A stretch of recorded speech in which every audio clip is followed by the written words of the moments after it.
50 அடிக்கு 70 கால் 437 குழி. பசுமனை. வயது பொருத்தம் 99 ஆண்டுகள். 11 பொருத்தத்தில் 10 பொருத்தம் உள்ளது. தெற்கு பார்த்த வாஸ்து வரைபடம். ஈசான மூலையில் காலியிடமாக விடப்பட்டுள்ளது.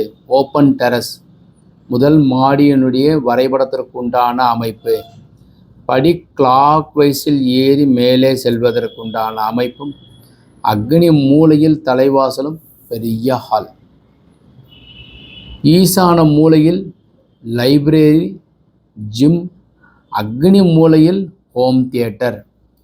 வாஸ்து அமைப்புப்படி கன்னி மூலையில் மாஸ்டர் பெட்ரூம், அதற்கு வாயு மூலையில் கழிவறை, வாக்கின் கிளாசட். வாயு மூலையில் ஒரு பெட்ரூம், வாக்கின் கிளாசட் மற்றும் டாய்லெட். படி உள்ளிருந்து ஏறி போறதற்குண்டான அமைப்பு. வணக்கம்.